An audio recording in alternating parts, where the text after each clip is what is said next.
안녕하세요, 여러분. 리타의 볼륨을 높여요입니다. 제가 이사를 가서 회사에서 집이 엄청 멀어졌어요. 회사는 서울에 있는데 용인시로 이사를 왔거든요. 그래서 이사 온 지 한 달? 조금 넘었는데 너무 피곤해서 영상을 잘 못 찍고 있어요. 원래는 집에서 걸어서 한 25분 정도였는데 한정거장이었어요. 근데 사실 그게 그 회사를 고른 가장 큰 이유였거든요. 근데 네, 이제 1시간이 넘게 걸리게 되었습니다. 게다가 엄청난 지옥철 속에서 이제 시간을 보내고 있는데요. 네. 그래도 좋은 점은 제가 책을 읽을 시간을 따로 내지 않아도 된다는 점이죠. 지하철에서 열심히 보고 있는데요. 제가 그게 아니면 아침에 깨겠습니까?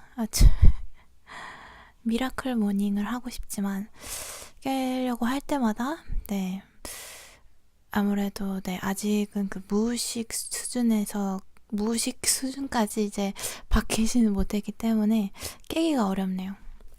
그래서 이 기회에 지하철에서 이제 버릇처럼 책을 보는 걸로 좀 변화를 시키고 있어요. 원래는 시간을 내서 책을 읽었거든요. 그러려니까 다른 것들을 시간을 내서 하기가 어려운 거예요. 제가 사업을 준비하고 있는데 그거 시간 내기도 힘들거든요. 그래서 책 읽는 시간은 뭐 따로 안 내도 돼서 좋게 되었습니다. 네, 그런 변화를 겪고 있는 2019년이고요. 오늘은 나는 4시간만 일한다 라는 여러분들도 다 아실 유명한 책을 가지고 왔는데요. 그 중에서 제가 꽂힌 부분은 나는 무엇을 원하는가 라는 부분인데, 자, 대부분의 사람들은 자신이 무엇을 원하는지 모른다. 여러분들 한번 종이에다가 내가 뭘 원하는지 적어보세요. 분명히 잘 알고 있다고 생각하는데 그게 몇 가지에서 끝나거든요. 그거 금방 끝나요. 다 아이디어가 다 금방 고갈됩니다.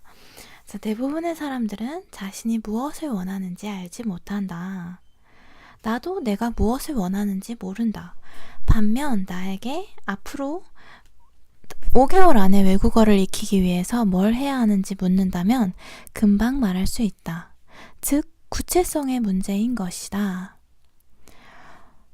당신은 뭘 원하는가? 라는 질문은 의미 있고 실행할 수 있는 답을 끌어내기에는 너무나 막연하다.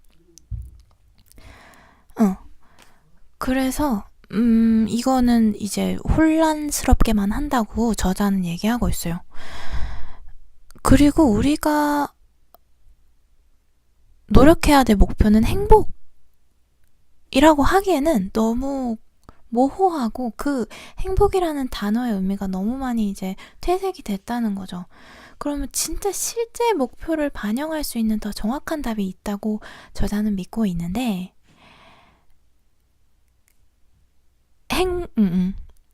그러면 뭘 목표로 해야 될까라는 말에서 무엇이 나를 흥분시키는가 라는 말로 이제 목표를 물어보는 말을 바꿔보자는 거야. 나의 목표는 무엇인가가 아니라 무엇이 나를 흥분시키는가 이래요. 왜냐하면 행복의 반대말은 슬픔이 아니라 뭐 사랑이랑 증오가 이제 동전의 양면인 듯이 행복이랑 슬픔도 그런 관계예요. 그러면은 행복의 반대는 뭐냐면 지루함이라는 거죠. 그래서 흥분이야말로 실질적인 의미에서 행복의 동의어이고 당신이 추구하려고 노력해야 하는 것이다. 흥분은 만병통치약이다. 네, 사람들이 당신에게 열정이나 행복을 추구하라고 권할 때 사실 그들은 똑같은 하나의 개념에 주목한다. 그건 바로 흥분이다. 다시 돌아와서 뭐라고? 나의 목표는 무엇인가가 아니라 무엇이 나를 흥분시키는가? 라고 나한테 물어봐야 된다고요. 이거를 저도 요즘에 느끼는데 이게 점점 이제 직장 생활을 하면서 피곤함이 몰려오니까 사실 현대 직장인들은 다 약간 만성 피로에 찌들어 살고 있잖아요. 저는 제가 지금 싱글인데도 이런데 결혼해서 이제 챙길 가족이 있으신 분들은 정말 장난이 아니겠죠. 그 피곤함이. 쌓이고 쌓이다 못해 그냥 평소에 피곤한 거야. 여러분들이 지금 알고 있는 여러분이 아닐 수도 있어. 훨씬 더 활기 넘치고 행복한 사람인데 지금 그 상태가 엄청 피곤해 쌓여 있어서 쩔어 있어가지고 지금 그거밖에 성과를 못 내는 거란 말이에요. 제가 이런 상태가 되다 보니까 되게 나를 신나게 하는 거를 찾고 정말 이제 아래까지 내 에너지가 떨어지다 보면 진짜 중요한 게 뭔지 드러나잖아요. 그 피곤함에서 벗어나기 위해서 정말 내가 신날 수 있는 거, 내가 사용할 수 있는 최상의 호르몬을 끌어낼 수 있는 그런 거를 찾게 되더라고요. 그런 대상도 찾고 무엇이 됐든 내가 신나고 흥분하려고 노력을 하고, 그래서 이 부분이 저는 굉장히 마음에 들었어요. 나의 목표는 무엇인가가 아니라 무엇이 나를 흥분시키는가. 여러분들은 뭘 할 때 신나요? 너무 본인 열심히 뭔가를 할 때 이런 거 말고 되게 나는 남들한테 이런 것도 괜찮아. 남들한테 진짜 비싼 거를 사서 그걸 뽐낼 때가 신나. 그런 되게 솔직한 대답 있잖아요. 모범적인 대답 말고 솔직한 대답. 진짜 내가 신나하는 거. 누구는 그럴 수도 있어요. 나는 남들 욕할 때 신나요. 이럴 수도 있고. 그냥 그런 것처럼 진짜 내가 이 신나는 걸 찾지 않으면 죽는다고 생각하고 진짜 나의 솔직한 거를 뜯어내 보는 거죠. 무엇이 나를 흥분시키지? 저는 생각을 했을 때 저의 솔직한 답은 저는 사랑받는 게 좋아요. 근데 여러 사람들이 솔직히 그 중에서 좀 돋보이는 게 좋단 말이에요. 그게 저는 되게 흥분되고 신나요. 그게 네, 약간 좀 무대 기질도 좀 있었고, 근데 그걸 좀 발휘할 기회가 없었죠. 그렇지만 그걸 내가 잊고 있었지만 솔직히 그런 상황이 되면 나는 좋단 말이야. 신나고 좀 행복하달까? 되게 진짜 수정하지 않고 말을 하면 그런 것들을 찾아낼 수 있거든요. 그러니까 편집하지 말고 진짜 솔직하게 본인과의 대화를 해보십시오, 여러분. 그래서 우리 이렇게 생각하잖아요. 나 얼마만큼 X 달러만큼 돈을 갖게 될 때까지만 일하고 그러고 나서 내가 원하는 걸 하겠어 라고 얘기를 하는데, 내가 원하는 것이 무엇이냐고, 그것을 구체적으로 내가 지금 써내려갈 수 있어요? 목록화하고 이렇게 할 수 있어요? 그거를 구체적으로 정해놓지 않는다면 그 X 달러, X1이라고 얘기를 해야 되나 우린? 그 X라는 숫자는 불확실성이란 두려움을 일으키는 공백을 피하기 위해 무한히 늘어날 것이다. 내가 원하는 거 다 벌면 나는 됐어. 내가 원하는 만큼 벌면 난 진짜 하고 싶은 거 할 거야. 근데 그 하고 싶은 게 계속 없으면 이 정도만큼만 벌면 이라는 그 기준이 계속 높아지겠죠. 계속 필요할 테니까. 그런 거죠. 그러니까 원하는 거를 구체적으로 지금 이 순간 정해야 합니다.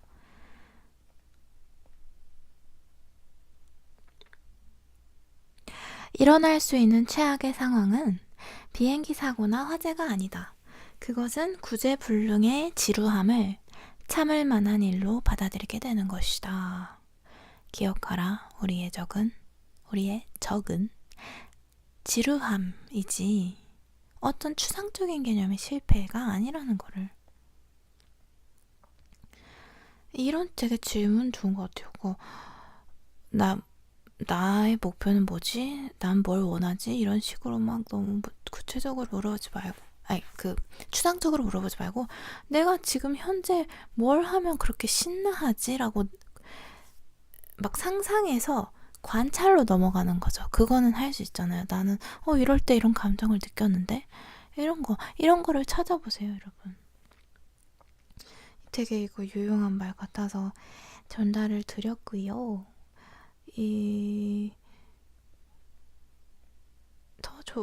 추가적으로 더 좋은 부분들이 있어요. 위기가 기회다라는 말을 들어보셨을 텐데요.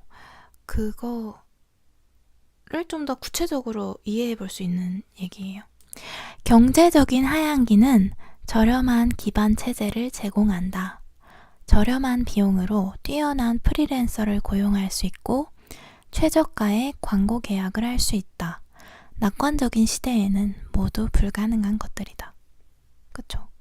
이렇게 생각하면 그래요. 그래서 2000년 이후 그 닷컴이 그 IT 쪽 뭐 스타트업 그런 걸로 알고 있는데 아무튼 그쪽 분야의 불황기에 사업을 시작한 기업 뭐가 있을까요? 페이스북이랑 링크드인 다 그때 시작했고 또 모노폴리, 애플, 클리프바, 스크랩을, KFC, 도미노 피자, 페덱스, 마이크로소프트 다 불황기에 나왔대요. 그렇게 막 부흥할 때 나온 기업들이 아니란 말이죠. 그러니까 위기일 때 더 유효하다. 그때 이런 총체적 혼란의 시기가 시작을 도모할 수 있는 큰 기회라는 거죠. 회사라는 정글 안에서 당신의 삶을 재설계하고 새로운 사업 아이디어를 구상할 수 있는 안식년을 갖든지 또는 나중으로 미뤄둔 언젠가를 꿈꿔보든지 일상을 벗어나는 경험을 하기에 이보다 더 좋은 때는 없을 것이다.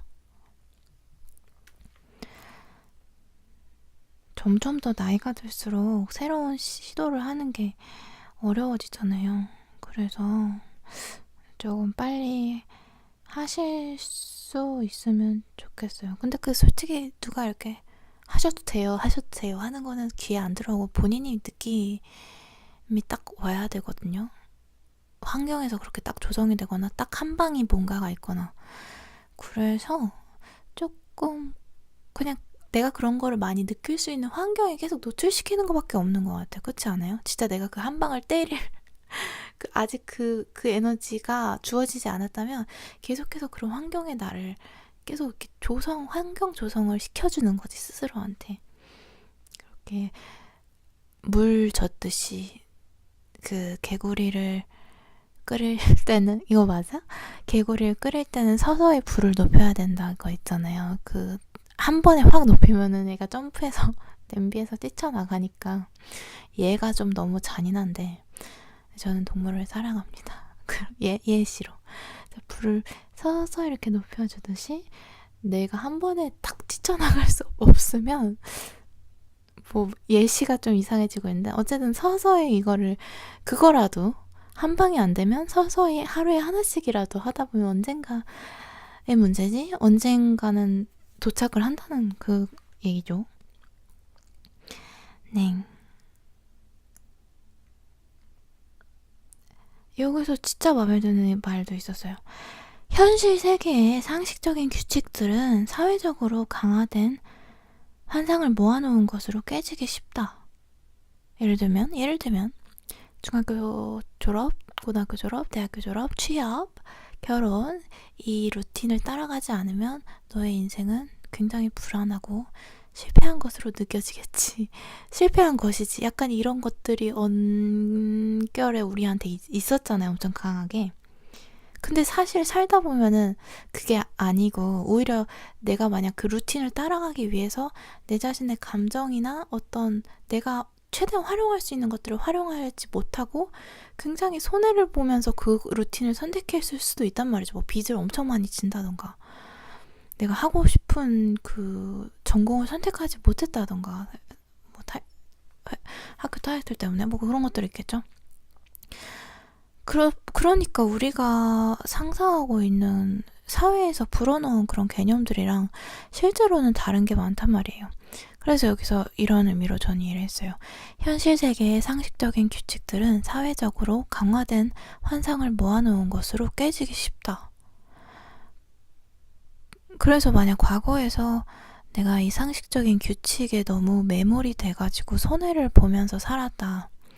내 인생을 내가 주체적으로 이끌어 나가지 못하고 그런 사회적인 규칙, 환상들에 의지해서 그렇게 좀비처럼 살았다라고 조금 깨달았으면 그거를 현실에 좀 적용해 볼 수 있는 것 같아요. 현실에서 내가 지금 또 멍청한 짓 뭐 하고 있지? 이거 나중에 쳐다보면, 나중에 다시 회상해보면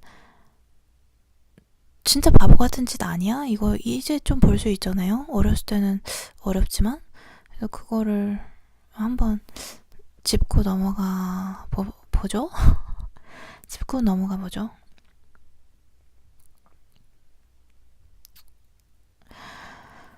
실제로는 열병이 우리를 덮친 것인데도, 열병 fever, 감기가 우리를 덮친 것인데도 우리가 열병을 가졌다, I have a fever 라고 말한대요. I have a fever, 영어에선 그러잖아요. 이것처럼 실제로는 부가, 웰스, 부가 사람들을 덮친 것임에도 그들은 부를 가졌다라고 얘기를 한대요.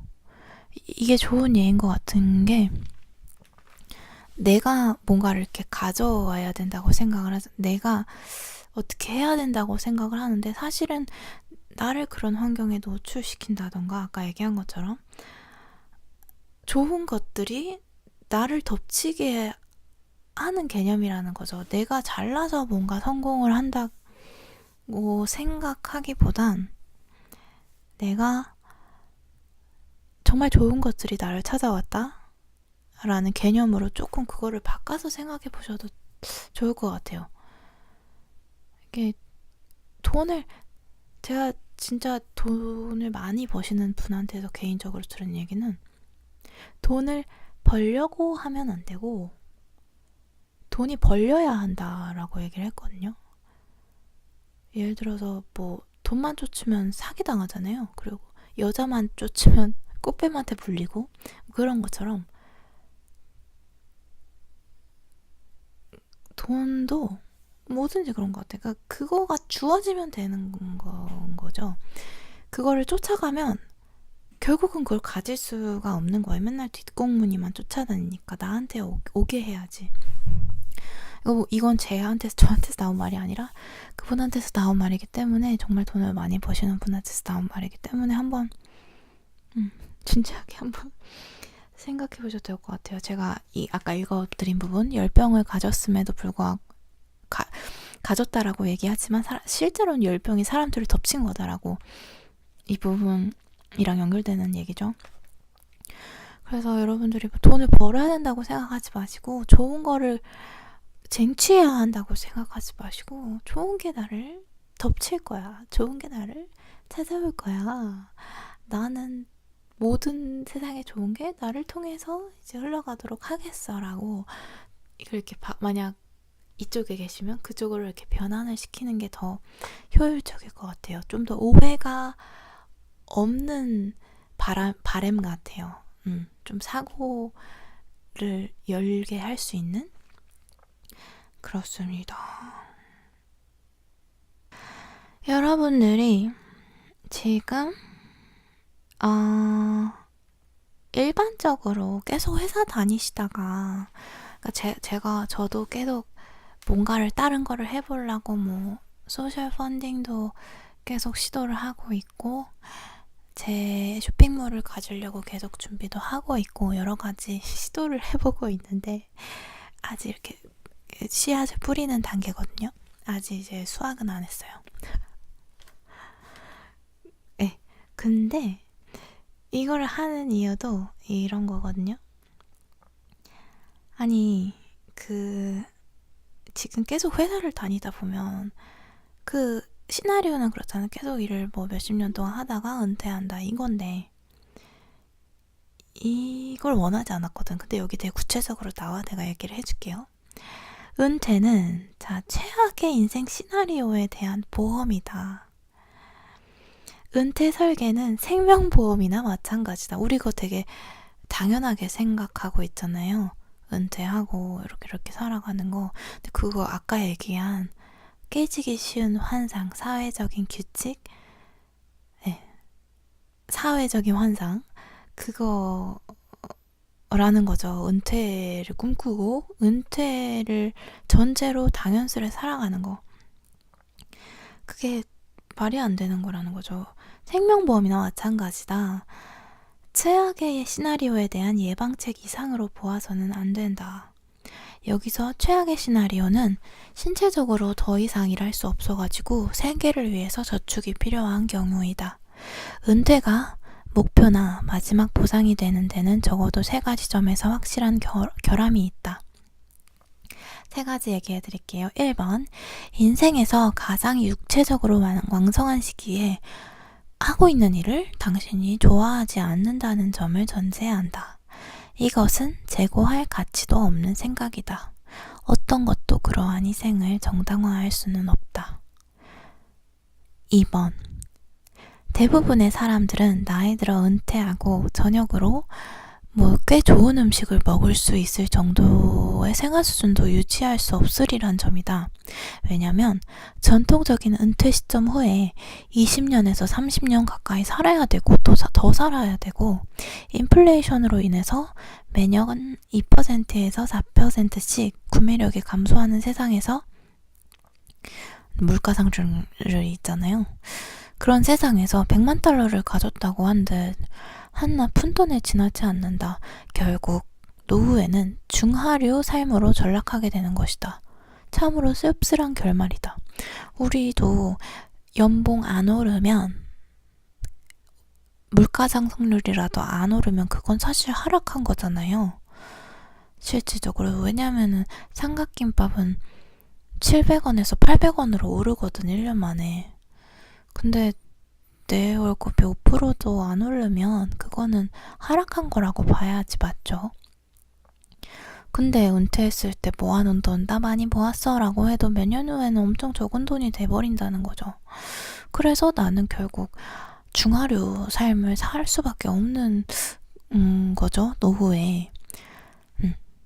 3번 들어갈게요. 3번. 수학 계산대로 짝짝 이루어진다고 하면 이는 당신이 야심이 크고 열심히 일만 하는 기계와 같다는 걸 뜻한다. 그런 경우라면 어떻게 되겠는가? 은퇴한 지 일주일 만에 끔찍할 정도로 지루해져가지고 당신은 새로운 직업을 찾거나 회사를 차리겠다고 덤벼들 것이다. 이런 결과 또한 은퇴를 기다리는 목적 자체를 무용지물로 만드는 게 아닌가. 최악의 상황에 대한 계획을 세우지 말라는 게 아니다. 단언컨대 목표가 은퇴라고 오해하지는 말라는 것이다. 그래서 이분이 제안하는 것은 인생 전체에 걸쳐서 미니 은퇴를 고르게 배분하는 것을 목표로 한다, 이거거든요. 당신이 가장 효과적일 때만 일해야지 삶은 더 생산적이고 즐겁다. 이분 이렇대요.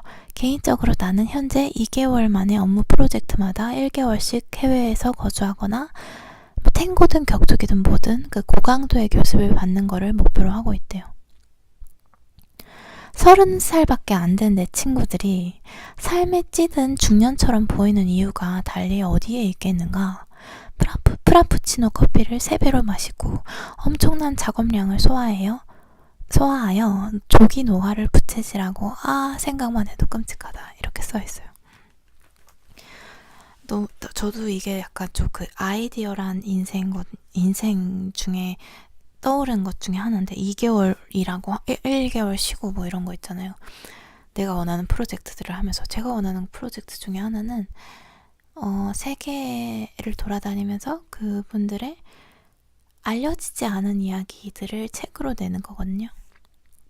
우리나라에서 시작하면 그냥 혼자 사시는 노인분들을 돌아다니면서 그분들한테 제 기억에 남는 이야기, 인생에서 있었던 일, 가장 행복했던 기억을 모아서 이렇게 책으로, 책이 꼭 아날로그 책이 아니더라도 그런 거를 연재하고 싶고, 그 인생에서 가장 행복한 기억은 하나의 그 주제일 뿐이고 다른 주제들도 많이 잡을 수 있겠죠. 또 생각나는 거는 여러 가지 도전해보기, 거절당해보기 이런 것도 연재, 여러 사람들 모아서 이제 좀 그룹처럼 한 사람 한 사람씩 모아가서 서로 그런 경험들을 공유하는 그런 것도 하고 싶고, 그것도 정말 좀 체계적으로. 물론 지금도 할 수 있는데 일단 지금 유튜브도 하고 있고, 제가 일단 제 쇼핑몰을 키우는 게 급선무라서 그것만으로도 이사 오니까 너무 피곤해졌어. 그래도 책 읽을 수 있어서 아까 말했듯이 좋고, 좀 방법을 찾겠죠. 네. 뭐 제가 따로 일하는 그 세컨 잡을 포기하진 않을 것 같고, 제가 회사에서 일할 때 좀 더 덜 스트레스 받을 수 있는 방법을 찾는다던가, 네, 그런 식으로 제가 변화를 할 것 같은데요. 방법을 찾아야겠네요. 요새 그것도 먹고 있어요. 리버 종근당에 있는 그 리버 모시기, 간 보조제 있잖아요. 간이 피로를 회복하는데 굉장히 큰 역할을 한다면서요. 전 그것도 몰랐어요. 간 때문이야. 그 광고가 그 간이 피로 회복에 가장 큰 영향력을 미치기 때문에 간을 이렇게 도와줘야 된대요. 해독하고 있는 애라서 걔가 되게 중요해서 그걸 서포트 해줘야지 조금 덜 피곤하다는 그런 게 있어서 간 보조제도 먹고 있고, 영양제도 먹고 있고, 이번에 좀 2주 전에 아프면서 차 먹는 습관을 키우기로 했어요. 차를 먹는 습관을 개발하려고 하고 있습니다. 아무튼 요새는. 네. 그러면 여기까지 하겠습니다. 여러분 좋은 밤 되시고, 저는 가볼게요. 댓글 많이 달아주세요. 뭐가 필요한지, 뭐가 좋은지. 제가 이렇게 말해놓고 맨날 챙기지는 못하고 있지만 그래도 다 봅니다. 아시겠지만 다 눈팅하고 있어요. 네, 전 이만 가볼게요. 안녕.